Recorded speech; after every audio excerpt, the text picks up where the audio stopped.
आरोचं पितोय तर ते आपली पहिलेच बॉडी ऍसिडिक आहे आणि परत ऍसिडिटी वाढवतोय, बरोबर आहे. ते कसं वाढवतंय ते आपल्याला या डेमोच्या माध्यमातून दाखवतो.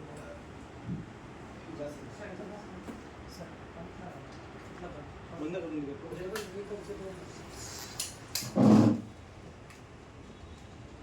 याच्यात फिल्टर केलेलं पाणी आहे आणि जे पाणी आपण वरून टाकलं होतं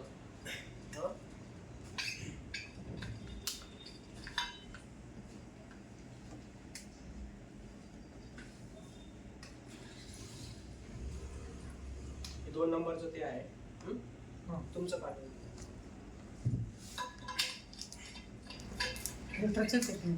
नाही साधं पाणी म्हणजे आपण जे याचं येतं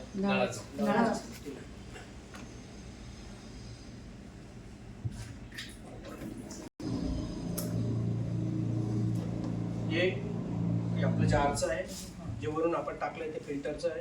हे मॅडमने आणलं पाहिजे, बरोबर आहे. लिक्विड येतं पीएच मोजण्याचं, म्हणजे जगात हे एकच लिक्विड असं आहे की ते पीएच मोजण्यासाठी हे आपल्याला कुठे लॅबमध्ये गेलं तर आपल्याला मिळतं. त्याच्यावर स्केल पण दिलेली आहे. 7 हे नॉर्मल आहे, 7च्या म्हणजे 6, 5, 4, 3 हे ऍसिडिक आहे, बरोबर आहे. आणि 8, 9, 10, 11 हे अल्कलाइन आहे. जर आता पाणी गरम आहे ते थंड करण्यासाठी आपल्याला काय करावं लागेल, पाणी थंड टाकावं लागेल, बरोबर, तेव्हा त्याचं टेम्परेचर कमी होईल, बरोबर. जर आपली बॉडी ऍसिडिक आहे ती जर आपल्याला अल्कलाइन करायची तर आपल्याला काय करावं लागेल, अल्कलाइन गोष्टी जास्त घ्याव्या लागतील, बरोबर आहे. तर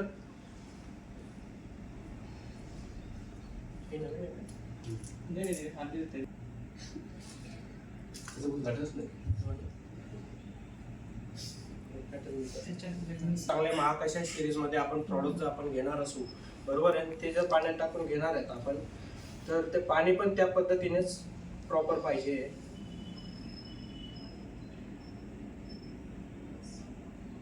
6 थेंब प्रत्येकात टाकतोय आपण.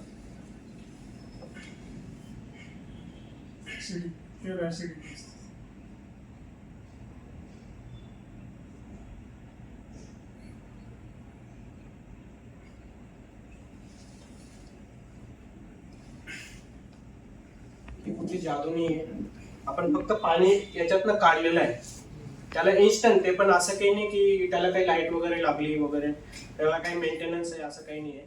त्याचे जे क्यूब बनवले तर 7 लेअरचे त्यांनी बनवलेलं आहे आणि ती खरी जादू आहे. ते एक युनिक आहे ते, बरोबर आहे का.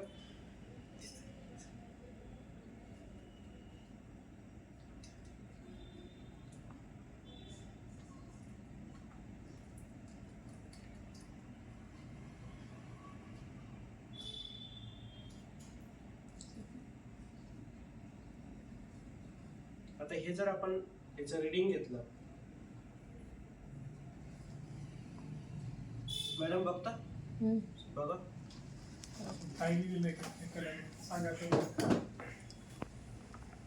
एक रीडिंग सांगा मला त्याचं. एक कलर कुठे मॅच होतो, कलर कुठे मॅच होतो. pH 7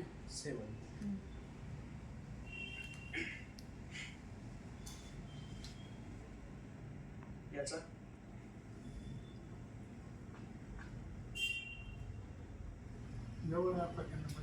हे बघा pH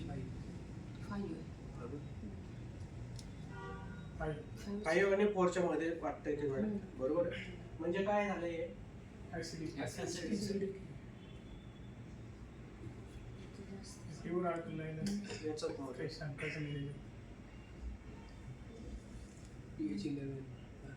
10-11 8-9च्या आसपास येते, बरोबर आहे. म्हणजे काय जातं, म्हणजे काय अल्कलाइन आहे, बरोबर आहे.